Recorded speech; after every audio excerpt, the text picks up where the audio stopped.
sesuatu yang menurut saya diketahui oleh umum tapi disampaikan oleh Habib Bahar itu menjadi suatu tindak pidana gitu kan. Ini menurut saya hal-hal yang sangat berbahaya dan menjadi presiden buruk sejarah penegakan hukum, dan sebelum semua terlambat saya dan tim kuasa hukum mengharapkan ini disudahi semuanya. Ya, dari keluarga korban masih merasa sangat tidak adil gitu kan, negara memperlakukan anak-anak bangsa ini dengan biadab, dengan tidak manusiawi, kemudian juga prosesnya itu penuh dengan dugaan kebohongan dan juga rekayasa, dan juga sangat merusak rasa keadilan di sanubari para keluarga itu. Jadi para keluarga meminta tetap siapapun presidennya, siapapun rezimnya, sampai ini belum diusut tuntas, para keluarga tetap meminta keadilan sampai kapanpun gitu kan.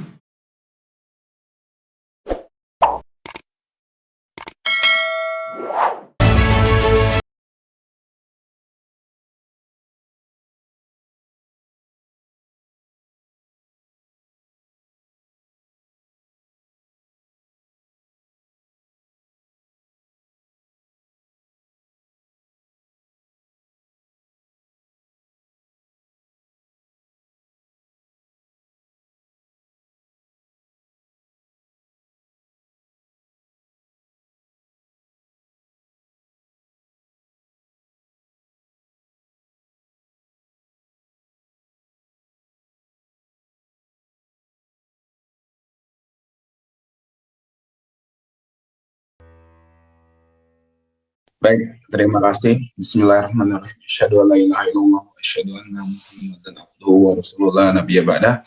Rabbi shrah li sadri wa yassir li amri wa uqdatan min lisani yafqahu qawli. Terima kasih kepada KAD dan juga seluruh pemateri, para ustadz yang hadir di kesempatan yang berbahagia pagi hari ini, juga para peserta sekalian. Terima kasih telah memberikan kesempatan saya dan rekan-rekan di sini untuk menyampaikan beberapa materi yang memang dibutuhkan untuk didiskusikan terkait dengan maraknya kriminalisasi serta kriminalisasi para ulama dan aktivis, dan juga terkait perkembangan soal KM 50. Jadi yang pertama saya bisa sampaikan dan gambarkan kepada rekan-rekan semua, saudara-saudara saya, bahwa saat ini posisi kasus, kalau Habib Rizik bin Hussein bin Syihab dan juga Habib Hanif Alatas, posisinya mereka sudah menjalani putusan. Kita masih menunggu dan masih membahas terkait dengan upaya peninjauan kembali atau PK-nya. Karena itu tidak lepas dari kita sedang berupaya dan berusaha untuk melakukan judicial review atas Undang-Undang Nomor 1 Tahun 1946 Pasal 14 dan 15. Di mana ini menjadi sebagaimana kita sudah perkirakan dan kita sudah duga sebelumnya, pintu masuknya ini adalah Habib Rizik dan Habib Hanif di Rumah Sakit Umi. Ini akan menjadi makanan empuk ya. Kalau kita lihat makanan empuk pasal ini menjadi makanan empuk undang-undang subversif jilid baru di orde ini. Jadi kalau dulu di orde lama ada beberapa pasal-pasal atau ketentuan yang digunakan untuk membungkam para oposan, para lawan politik gitu kan. Nah, saya nggak tahu kalau orde lama dulu. Orde lama itu saya nggak paham, tapi kalau orde baru dulu ada undang-undang subversif. Nah, kalau sekarang itu ada undang-undang 1 tahun 46 ini. Gitu. Undang-undang tentang KUHP ya? KUHP ya, peraturan KUHP ya? Ya, tapi yang 14-15 ya. Ini kita sedang judicial review gitu kan, karena ini menjadi pintu masuk kita. Minta doanya juga gitu, karena kita masih membahas, mudah-mudahan dalam waktu dekat ini kita sudah memasukkan permohonan judicial review ini, karena ini berbahaya sekali, undang-undang liar bergeraknya, semua disasar yang memang berseberangan dengan penguasa, seperti itu. Itu yang Habib Rizik dan juga Habib Hanif. Kalau Dr. Andi Tatat yang Rumah Sakit Umi, itu alhamdulillah kasasinya waktu itu putusannya beliau kena percobaan hukuman 2 tahun, percobaan 1 tahun, jadi tidak ditahan, alhamdulillah. Kemudian 6 pengurus FPI juga sudah menghirup udara bebas, sudah selesai. Nah, kalau saat ini yang masih menjalani proses adalah para guru kita, Ustadz Hanung, Ustadz Najah, Ustadz Farid Ahmad Okbah yang sedang menghadapi tuduhan terkait terorisme. Kemudian juga, tapi kuasa hukumnya kalau saya tidak salah itu Pak Ismar dan kawan-kawan. Kemudian juga ada Ustadz Munarman yang saat ini posisinya sudah menghadapi sidang yang tahapnya ini insya Allah Senin ini saksi gitu. Jadi 5 saksi, kemudian nanti hari Rabu juga lagi saksi juga dari pihak DPU. Jadi dikebut sidangnya sepekan 2 kali. Kemudian pasal yang dikenakan apa, Bang? Pasal yang dikenakan apa untuk yang Ustadz Harun Najah, Ustadz Munarman? Kalau Ustadz Najah, Ustadz Farid Ahmad Obah, dan juga Ustadz Tanung itu saya kurang paham karena prosesnya mereka masih menggali kalau saya tidak salah. Jadi belum ada belum ada keputusan lah gitu kan kapan mau diajukan ke persidangan seperti itu. Masih belum ada kabar kalau informasi yang saya dengar. Saya kurang tahu pasti. Kemudian ada juga kan Ustadz Yahya Waloni yang kalau nggak salah sudah diputus berapa waktu itu hukumannya itu. Saya kurang mengikuti juga Ustadz Yahya Waloni. Kemudian kalau Ustadz Munarman kenanya pasal 13, 14, 15 Undang-Undang Terorisme. Pasal 13 itu menyembunyikan informasi, pasal 14 itu menginspirasi dan melakukan perbantuan, kurang lebih seperti itu bunyinya. Pasal 15 itu tindak pidana terkait dengan terorisme. 13, 14 tadi deliknya itu semua terkait dengan terorisme. Kalau misalnya 15 tindakan terorismenya, 14 itu perbantuan, bisa inspirasi, bisa motivasi, bisa menjanjikan. Kalau 13 itu menyembunyikan informasi terkait undang-undang terorisme. Kemudian Habib Bahar bin Ali bin Smith itu saya mau koreksi, beliau bukan dilaporkan oleh 2 pihak, tapi sudah 3. Oh 3 gitu. Ya? Jadi, tambah lagi 1 ya berarti? 3. Ada lagi 1 memang sengaja kita belum disclose. Saya pikir kita tim berpendapat bahwa kita mengira ini tidak perlu karena tidak akan berlanjut, tapi ya saya pribadi sih berpikir bahwa ini akan berlanjut gitu kan. Tapi tim merasa ini belum perlu diangkat. Akan tetapi 2 hari yang lalu saya kalau tidak salah itu muncul SPDP, berarti kan sudah pasti berlanjut gitu kan kalau tidak ada SP3. Makanya saya disclose di pertemuan ini, di kesempatan ini. Jadi yang pertama Habib Bahar dilaporkan pada tanggal 7 Januari 2021 oleh Husin Ali. Pasalnya sama, pasal karet itu juga, Undang-Undang 146 pasal 14 dan 15. Kemudian Undang-Undang ITE pasal 28, kemudian Undang-Undang ITE juga pasal 45, dan perbantuan KUHP pasal 55. Nah, kemudian kita nggak paham itu ceramah yang mana gitu. Kemudian ada lagi tanggal 17 Januari 2022 itu dilaporkan oleh seseorang bernama Tubagus Nur Alam. Nah, kalau itu waktu itu kita berdiskusi dengan Habib Bahar. Saya sudah sampaikan di beberapa kesempatan, tapi saya ulang lagi bahwa kasusnya itu saya tanya Habib kapan terakhir berceramah, dia bilang waktu sebelum tanggal 17 itu, dia bilang tanggal 11 di Marga Asih Bandung. Nah, kemudian kami melihat berkasnya, ada yang dilihat oleh pelapor pada tanggal 16 Februari. Maka kemungkinan besar ini. Nah, kemudian kita transkrip ceramah beliau, kita bedah satu-satu. Sebenarnya hampir diduga tidak ada permasalahan di isi ceramah itu.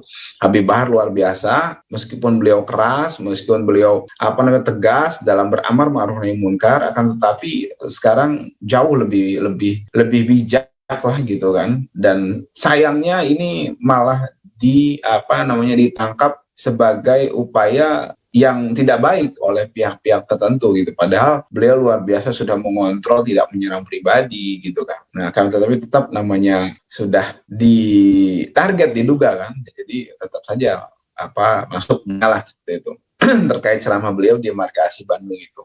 Kemudian beliau juga dilaporkan terkait dengan video yang viral beberapa waktu yang lalu. Jadi gini, beberapa pengajian yang atau tablik akbar yang mengundang Habib Bahar bin Ali bin Smith ini banyak ada resistensi dari pihak para penegak hukum. Itu dijelaskan dan disampaikan oleh beberapa orang yang memang beberapa pihak panitia yang memang mengalami hal tersebut. Akan tetapi ada satu hal yang menarik, ceramah di Condet yang waktu itu batal. Nah, itu dipublish di YouTube.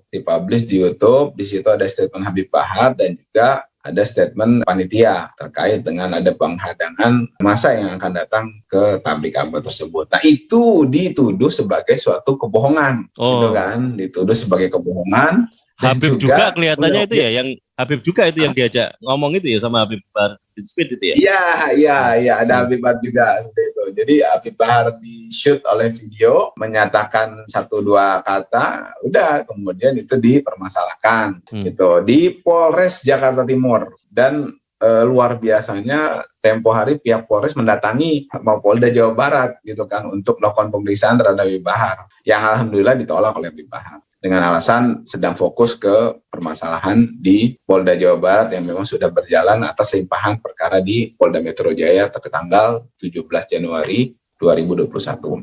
Itu yang sementara. Jadi kalau untuk kasusnya beliau yang pelaporan tanggal 7 belum ada kabar, alhamdulillah. Pelaporan yang di Polres Jakarta Timur, beberapa saksi panitia sudah dipanggil, sudah diperiksa. Kita juga yang mendampingi, tim kita juga. Kalau Habib Bahar sendiri menolak, kemudian yang pelaporan tanggal 17 Habib Bahar sebagai tersangka, sudah ada, kalau saya tidak salah, pemeriksaan saksi 1 kali, pemeriksaan sebagai tersangka itu sudah sekali juga. Adapun saat yang lainnya itu Habib Bahar pernah diminta untuk jadi saksi atas tersangka lain, tapi beliau menolak gitu. Itu sudah tidak kita heran lagi. Kenapa? Karena Habib Bahar kalau terkait orang lain, terkait dengan pihak lain, beliau tidak akan mau untuk, intinya gini, kalau terkait dirinya sendiri beliau akan pasrah, akan mengikuti proses. Tapi kalau terkait pihak lain beliau nggak mau. Terkait agama, terkait negara beliau akan melawan, terkait dengan pihak lain juga.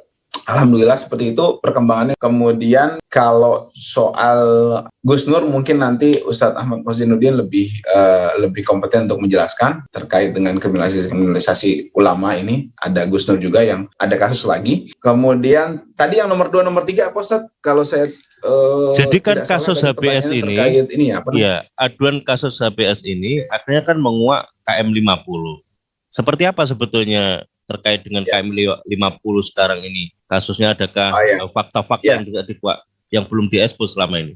Ya, jadi gini, kalau kasus Habib Bahar ini kan, jadi kita menduga memang awalnya itu karena statement beliau terkait Pak Dudung, KKB, seperti itu di Marga Asih Bandung. Akan tetapi ketika BAP tidak ada pertanyaan yang menjurus ke arah objek itu gitu. Nah, tapi yang menjadi objek antara lain adalah terkait dengan Habib Rizik, karena kan di ceramahnya Habib Bahar juga menyinggung soal Habib Rizik. Kemudian ada juga soal KM 50, karena Habib Bahar menyinggung soal jenazah, kondisi, dan juga peristiwa KM 50 gitu. Ada disinggung oleh beliau di situ. Nah, itu di stressing point beberapa pertanyaan terkait dengan kedua hal tadi gitu. Dan kami dari tim kuasa hukum berpendapat gitu kan, melihat gitu kan, dan merasakan serta mengalami di situ, kami berkesimpulan sementara bahwa ini terkait hal tersebut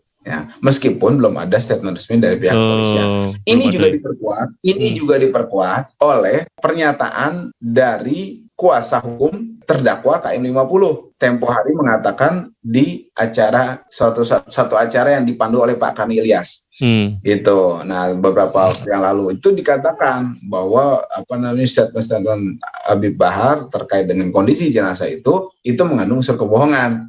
Nah, berarti kan sinkron nih apa yang kita sampaikan dan kita rasakan itu dengan beberapa informasi yang ya mungkin beliau itu dapat dari mana kita nggak tahu kan, seperti itu. Juga pelapor tanggal 7 Januari Husain Ali mengatakan demikian kurang lebih gitu. Kemudian yang saya mau sampaikan adalah Habib Bahar ini mengatakan beberapa hal terkait kondisi jenazah KM 50 itu nanti mungkin bisa disinggung juga oleh fakta-fakta yang diungkap oleh TP3 yang di sini ada Pak Marwan Batubara. Alhamdulillah nanti mungkin bisa lebih diperjelas apakah statement-statement dugaan penyiksaan yang dialami oleh para jenazah syuhada KM 50 itu benar adanya atau memang berita bohong, kan seperti itu.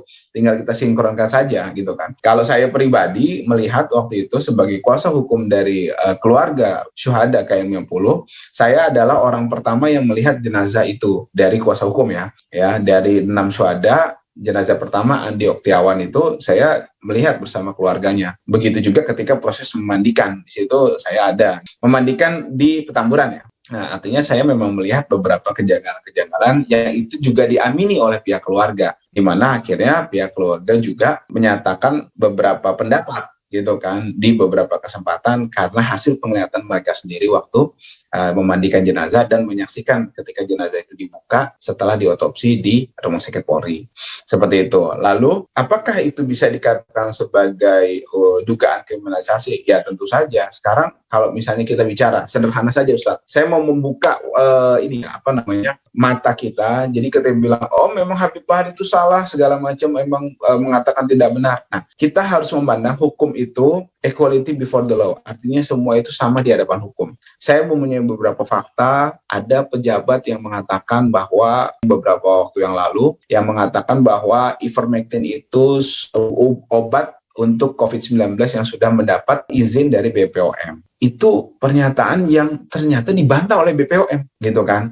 Ini kan berarti pernyataan yang tidak benar, bohong, tapi nggak ada yang mempermasalahkan. Dan ingat, ya, pasal itu adalah delik umum, bukan delik aduan. Artinya pihak penegak hukum, kalau memang serius dan konsisten menggunakan pasal ini untuk memberantas kebohongan yang memang beredar di masyarakat, semuanya ini harus konsisten, semua harus diungkap, gitu kan. Jangan hanya Habib Bahar seorang, jangan hanya Habib Rizik dan Habib Hanif, seperti itu. Jangan hanya beberapa aktivis lain, seperti itu kan. Jangan hanya seperti itu. Gimana dengan pejabat-pejabat ini? Lalu ada yang mengatakan juga, oknum pejabat mengatakan soal Harith Masiku, keberadaannya, yang dibantah oleh pihak imigrasi beberapa saat kemudian, waktu 2021. Gak ada masalah. Belum lagi ada yang janji mau buyback Indosat, ya kan? Banyak hal gitu loh. Artinya apa? Kalau kita memang konsisten penegakan hukum, gitu kan, ayo semuanya ditegakkan, gitu kan. Kemudian kita mengacu ke kasusnya Habib Bahar tadi. Nah, Habib Bahar ini kan khusus di situ mengatakan perihal mengenai apa yang beliau lihat di media. Beliau mengatakan beliau melihat di media, beliau melihat fakta-fakta itu, dan itu sudah masyhur, dan itu sudah, kalau saya tidak salah, juga diamini oleh TP3 di beberapa kesempatan yang diliput, yang dimuat oleh media. Nah, maksud saya kalau misalnya memang kita ya let's say kita nggak suka Habib Bahar, mau membuat beliau jera dan kapok apa segala macam gitu kan. Nah, ini menurut saya harus yang elegan gitu loh, bukan seperti ini ceritanya gitu kan. Apalagi kalau kita melihat kasus Pak Munarman yang dituduh terkait dengan teroris. Ini kan menurut saya nanti di fakta-fakta persidangan itu kan akan terbuka semuanya, dan itu masyarakat akan melihat semuanya gitu loh. Bagaimana proses penegakan hukum ini ya penuh dengan dugaan rekayasa dan hal yang dipaksakan gitu loh. Yang menurut saya merusak criminal justice system, merusak tatanan hukum yang ada. Akhirnya hukum ini jadikan alat gitu kan untuk memukul pihak-pihak yang diduga berseberangan dengan pihak penguasa. Diduga seperti itu gitu loh. Nah, artinya masyarakat kalau sudah seperti itu, hilanglah kepercayaan terhadap proses penegakan hukum dan penegak hukum itu sendiri gitu kan. Ini kan menurut saya sangat berbahaya gitu kan. Dan ini sepanjang saya alami dari zaman SBY terkait advokasi, ini belum pernah saya temui gitu kan. Dulu waktu zaman SBY mungkin ada Habib Rizik juga pernah diduga dikriminalisasi, akan tetapi itu jelas nyata gitu kan.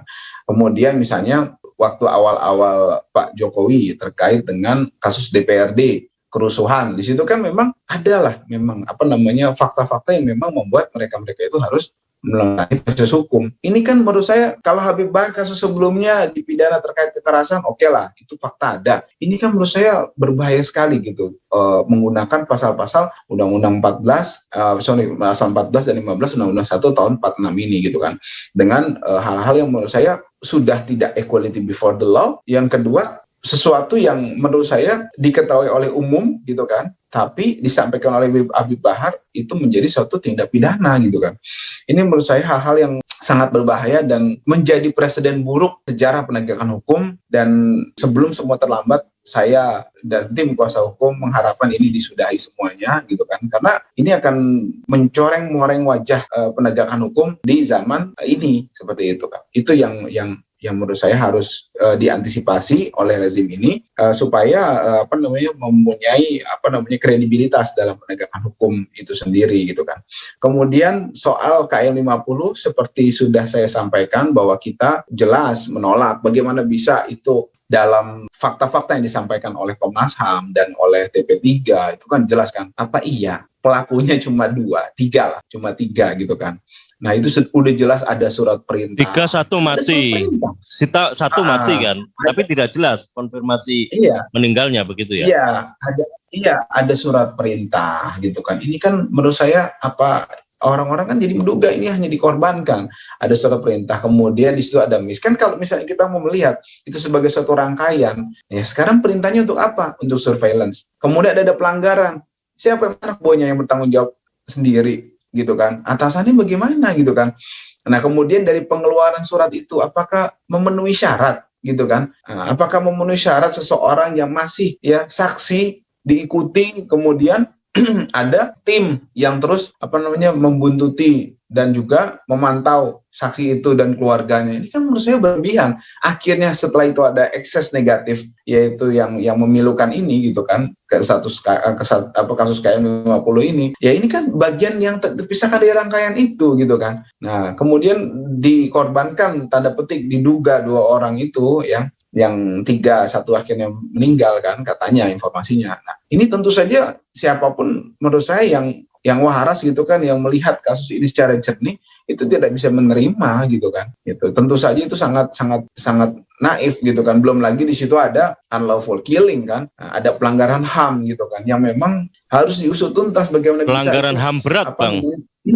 Iya, menurut Komnas HAM itu pelanggaran HAM. Tapi kan dari fakta-fakta, gitu kan, itu diduga memang pelanggaran HAM berat, gitu kan. Sekarang kalau ada kasus pembunuhan ya atau kekerasan oleh aparat penegak hukum di Papua, gitu kan, terakhir oleh pendeta, bahkan yang dilakukan terhadap pendeta, gitu kan, oleh oknum penegak hukum, gitu kan, itu Pak Menko Polhukam sampai mengeluarkan statement keras bahwa itu pelanggaran HAM berat dan harus diusut tuntas. Ini ada 6 loh anak bangsa, nggak jauh-jauh, gitu kan, nggak jauh-jauh ke Papua, gitu kan. Ini bagaimana, gitu kan. Sedangkan itu operasinya kan jelas, gitu kan. Kalau memang surveillance emang harus seperti itu kan, Dan belum lagi ada dugaan fitnah kan terkait kepemilikan senjata segala macam. Ini menurut saya hal yang sangat-sangat memilukan dalam penegakan hukum dan juga dalam penanganan masalah HAM, gitu kan, yang mencoreng-moreng wajah penegakan hukum dan pelanggaran HAM di tahun kemarin itu, seperti itu, 2020-2021 seperti itu. Itu sebenarnya Ustadz yang sementara yang bisa saya sampaikan. Mungkin nanti bisa dilanjutkan oleh diskusi atau pertanyaan-pertanyaan yang mungkin ada yang belum saya jelaskan, mungkin tadi dari pertanyaan itu. Sementara cukup dulu Bang Aziz. Yang terakhir mungkin saya ingin penjelasan seperti apa sebetulnya rasa keadilan oleh keluarga korban dari 6 syuhada ini. Seperti apa sebetulnya sekarang ini masih dirasakan oleh 6 keluarga syuhada ini sampai sekarang?